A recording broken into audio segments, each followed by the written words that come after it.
Gram தங்கம் வெல்லும் பொன்னான வாய்ப்பு. ஸ்கேன் பண்ணி GDN டாஸ்க் முடியுங்க. அதிர்ஷ்டசாலியாக 28 கிராம் தங்கத்தை வெல்லுங்கள். எடப்பாடி பழனிசாமி அதிமுக பொதுச் செயலாளர் உதயநிதிக்கு நாவடக்கம் தேவை, அவருடைய பேச்சு ஏற்புடையது அல்ல அப்படிங்கிறாரு. அதே வேளையில் காவல்துறையுடைய கைது நடவடிக்கையையும் கண்டிக்கின்றார். சட்டமன்ற எதிர்க்கட்சி தலைவர் எடப்பாடி பழனிசாமி ஒரு அறிக்கையை வெளியிட்டிருக்கிறார். அந்த அறிக்கையை நான் படிக்கிறேன். சட்டமன்ற எதிர்க்கட்சி தலைவராக இருக்கக்கூடிய திரு உதயநிதி ஸ்டாலின் அவர்களை காவல்துறை கைது செய்திருக்கிறது. திரு உதயநிதி ஸ்டாலினுக்கு நாவடக்கம் தேவை என்பதை நாம் பல ஆண்டுகளாக கூறி வருகின்றோம். தான் இருக்கும் பொறுப்பின் மாண்பு அறியாமல் அவர் தொடர்ந்து வாய்க்கு வந்தபடி பேசுவதும் பெண்களை இழிவாக பேசுவதும் வன்மையாக கண்டிக்கத்தக்கது.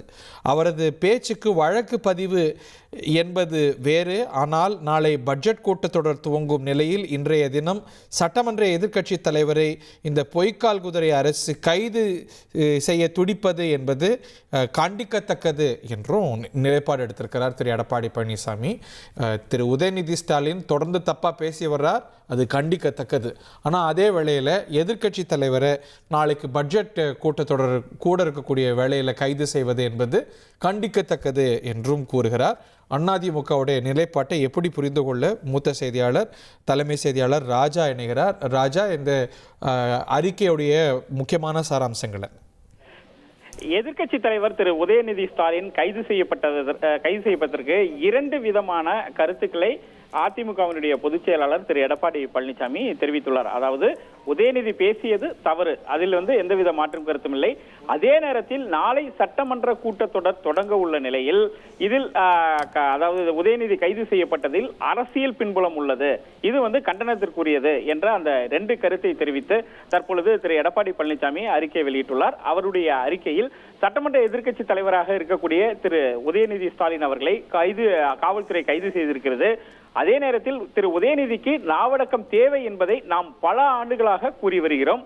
தாம் இருக்கும் பொறுப்பின் மாண்பு அறியாமல் அவர் தொடர்ந்து வாய்க்கு வந்தபடி பேசுவதும் பெண்களை இழிவாக பேசுவதும் வன்மையாக கண்டிக்கத்தக்கது என உதயநிதி ஸ்டாலினுக்கு தன்னுடைய கண்டனத்தை திரு எடப்பாடி பழனிசாமி பதிவு செய்துள்ளார். அதே நேரத்தில் அவரது பேச்சுக்கு திரு உதயநிதியினுடைய பேச்சுக்கு வழக்கு பதிவு செய்வது என்பது வேறு. ஆனால் நாளை பட்ஜெட் கூட்டத்தொடர் தொடங்க உள்ள நிலையில் இன்றைய தினம் சட்டமன்ற எதிர்க்கட்சி தலைவரை இந்த அரசு கைது செய்ய துடிப்பது என்பது இந்த வழக்கை தாண்டிய அரசியல் பின்புலம் கொண்டதோ என்ற ஒரு சந்தேகத்தை மக்களிடம் ஏற்படுத்தியுள்ளது என தாவேகாவுக்கு தன்னுடைய கண்டனத்தை தெரிவித்துள்ளார். எதிர்க்கட்சி தலைவர் என்ற பொறுப்பு சட்டமன்றத்தின் முக்கிய அங்கம். அந்த பொறுப்பில் உள்ளவர்கள் இல்லாமல் முடக்கிவிட்டு சட்டப்பேரவை நடத்த வேண்டும் என்ற எண்ணத்தில் இந்த அரசு செயல்படுவது கடும் கண்டனத்திற்குரியது என திரு விஜயனுடைய அரசிற்கு திரு எடப்பாடி பழனிசாமி கண்டனம் தெரிவித்துள்ளார். அதேபோல் நாளை சட்டமன்ற கூட்டத்தொடர் நடைபெறும் நிலையில் எதிர்க்கட்சி தலைவர் மீதான கைது நடவடிக்கை உடனடியாக கைவிட வேண்டும் என இந்த அரசை வலியுறுத்துவதாகவும் திரு எடப்பாடி பழனிசாமி தெரிவித்துள்ளார். இதனுடைய சாராம்சம் என்னவென்றால் எதிர்க்கட்சி தலைவர் திரு உதயநிதி பேசியதும் தவறு.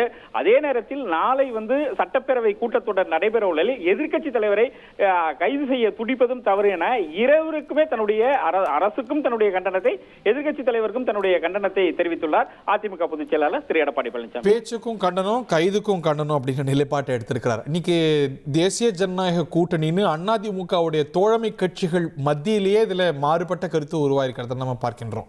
இதுல பாரதிய ஜனதா கட்சி இந்த கைதை வரவேற்க செய்யுது. அதோடைய முக்கிய தலைவர்கள்லாம் அதை வரவேற்கிறத நம்ம பார்க்கின்றோம். அன்புமணி ராமதாஸ் அதிமுகவுடைய தோழமை கட்சி தலைவர், பாமக தலைவர், அவரும் உதயநிதியை கடுமையாக கண்டிக்கிறார். ஆனால் அதிமுக ஒரு நியூவான்ஸ் பொசிஷன் எடுக்குது. பேச்சுக்கும் கண்டனம், கைதுக்கும் கண்டனம் அப்படிங்கிற நிலைப்பாடு எடுக்குது. இன்னைக்கு தாவேகா தரப்பிலேருந்து அவங்களுக்கு ரியாக்ஷன்ஸ் வரதை பார்க்கின்றோம். சட்டத்துறை அமைச்சர் செல்வி ஜெயலலிதா இருந்தால் என்ன நடவடிக்கை எடுத்திருப்பாரோ, எம்ஜிஆர் இருந்தால் என்ன நடவடிக்கை எடுத்திருப்பாரோ அதையே தான் நாங்கள் செய்கிறோம். திமுகவும் அதிமுகவும் ஒன்றுன்னு உறுதியாகுது பார்த்தீங்களா, திரு எடப்பாடி பழனிசாமியுடைய போக்கை பார்த்தீங்களான்னு அவர் இதில் ஒரு நிலைப்பாடு எடுக்கிறத நம்ம பார்க்கின்றோம். பிரதான எதிர்க்கட்சி தலைவராக இதற்கு முன்னாடி இருந்தவர், இன்னைக்கு எதிர்க்கட்சி தலைவராக அவருடைய சக்சஸராக வந்திருக்கக்கூடிய திரு உதயநிதி ஸ்டாலினுடைய கைதுக்கும் கண்டனம் தெரிவிக்கக்கூடிய வேளையில் உதயநிதி இப்படியே பேசி வர்றார், அது ஏற்கத்தக்கது அல்ல, அவருக்கு நாவடக்கம் தேவைன்னு அவருக்கு அறிவுறுத்தலும் உதயநிதி பேச்சுக்கு கண்டனமும் தெரிவிக்கிறது அதிமுக என்பதை நம்ம பார்க்கின்றோம். ராஜா, நீங்கள் அதிமுக விவகாரங்களை உன்னிப்பாக கவனிக்கிறவர். நாளைக்கு சட்டமன்றம் கூடுது, இந்த கைது அப்போல்ட் ஆக போதா, அவருக்கு பெயில் கிடைக்க போதா அப்படிங்கிறத நம்ம பார்க்கணும். நாளைக்கு சட்டமன்றத்தில் அதிமுக என்ன நிலைப்பாடு எடுக்க போகுதுங்கிறதும் கவனிக்கத்தக்கது. ஸோ இந்த நேரம் தான் ரொம்ப முக்கியமானது நேர்களே. இது ஒரு வழமையான கைது இல்லை, ஒரு ஹை ப்ரொஃபைல் அரெஸ்ட். ஒரு பிரதான எதிர்க்கட்சி தலைவர் என்பவர் ஒரு கேபினெட் அந்தஸ்தில் இருப்பவர். அவருடைய கைது என்பது பல அதிர்வலைகளை ஏற்படுத்தியிருக்கிறத நம்ம பார்க்கின்றோம். 28 கிராம் தங்கம் வெல்லும் பொன்னான வாய்ப்பு. ஸ்கேன் பண்ணி ஜிடிஎன் டாஸ்க் முடியுங்க. அதிர்ஷ்டசாலியாக 28 கிராம் தங்கத்தை வெல்லுங்கள்.